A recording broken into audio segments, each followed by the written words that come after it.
Assalamualaikum warahmatullahi wabarakatuh. Pertama-tama marilah kita tanyakan puja dan puji syukur kita atas kehadiran Allah Subhanahu wa taala, karena atas rahmat dan nikmatnya kita bisa berkumpul di teras kebun ini dan keadaan sehat walafiat. Salawat dan salam marilah senantiasa tercurahkan kepada junjungan kita yakni Nabi Muhammad sallallahu alaihi wasallam yang telah membawa kita dari zaman jahiliyah menuju zaman terang benderang hingga saat ini. Nah, pada kesempatan kali ini saya akan menjelaskan sedikit materi tentang kaidah-kaidah dalam usul fikih.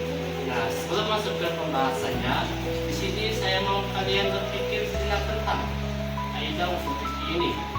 Pasti di dalam kehidupan sehari-hari kalian pernah terlintas sebuah pertanyaan seperti apakah ini halal atau haram, apakah ini baik atau buruk, dan bagaimana sesuatu hukum itu ada pada zaman Nabi.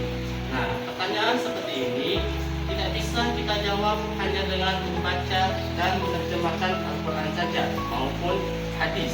Nah, disinilah usul fikih berfungsi. Nah, usul fikih ini adalah ilmu yang membahas tentang bagaimana para ulama dalam menetapkan hukum sesuai dengan dalil-dalil. Sederhananya itu seperti ini.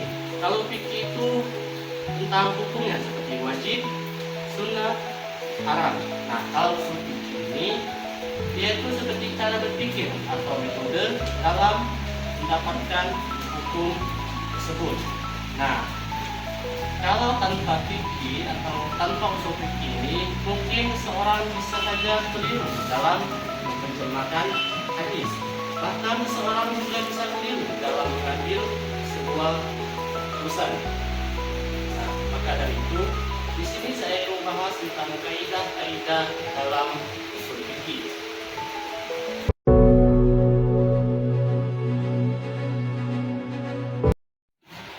Baiklah, selanjutnya saya akan membahas tentang kaidah dasar dalam hukum fikih.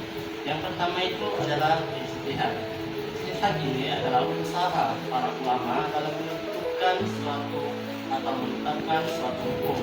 Contoh nih, yaitu tentang rokok dan vape. Nah, kedua hal ini tentu belum ada pada zaman Nabi. Maka dari itu, para ulama berijtihad dalam menetapkan hukum ini. Nah, untuk ijtihad ini tidak semua orang bisa melakukan ijtihad.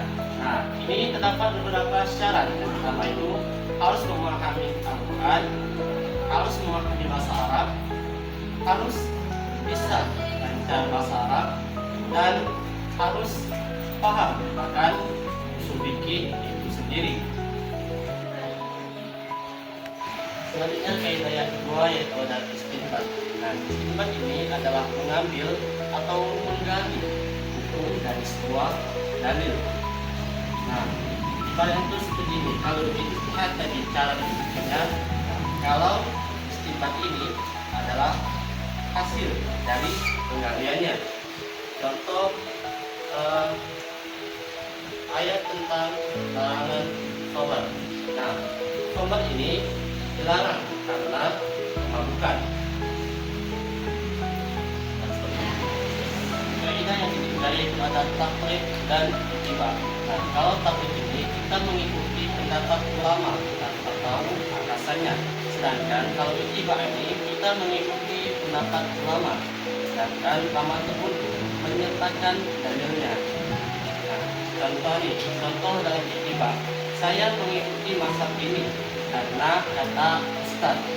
Saya ulangi, karena kata ustaz. Sedangkan contoh dari ittiba ini, saya mengikuti ini karena beliau menyertakan dalilnya. Jadi ittiba ini lebih baik karena kita tidak hanya itu, tapi juga paham akan dalilnya.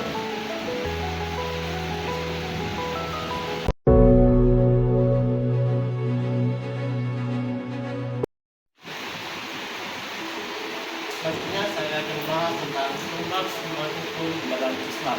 Nah, di dalam usul fikih ini terdapat 4 sumber hukum. Yang pertama yaitu Al-Quran.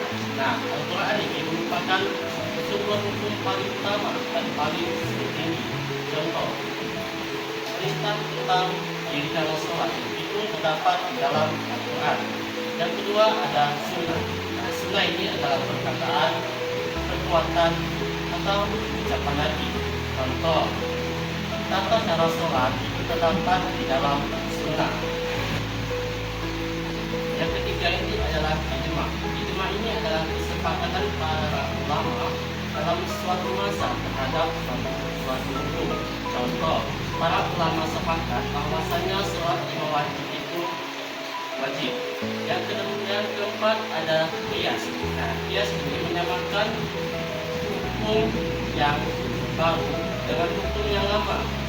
Contoh, narkoba dan khamar. Nah, para ulama mengkiaskan atau menyamakan kedua ini karena sama-sama memabukkan.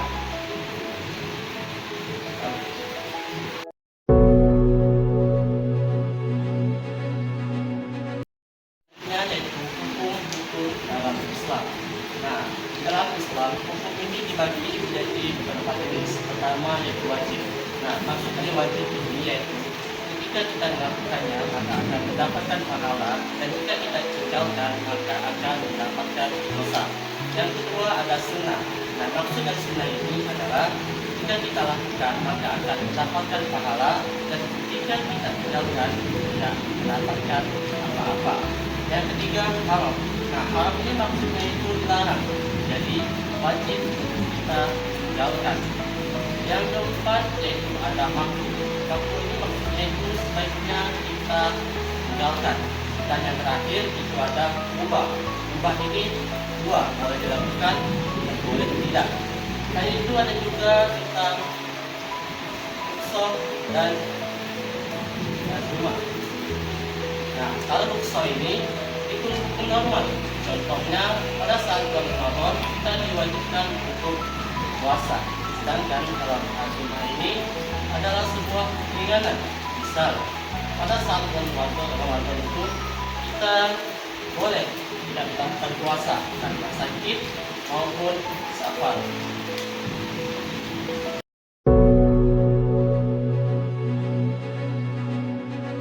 Nah, dari penjelasan saya tadi dapat kita tarik kesimpulan bahwasannya usul fikih ini bukan hanya membentuk sebuah hukum saja, tapi juga memahami bagaimana suatu hukum itu ditetapkan. Nah, terus yang kedua, usul fikih ini juga sangat relevan sesuai dengan perkembangan zaman, termasuk tentang masalah modern. Nah, oleh karena itu penting bagi kita untuk tidak hanya sekedar mengikuti saja, tetapi juga ikut serta dalam memahami apa hukum dibalik perbuatan tersebut. Mungkin itu saja penjelasan dari saya. Jika ada salah kata, saya mohon maaf. Kepada Allah saya mohon ampun. Ya, ini wassalamualaikum.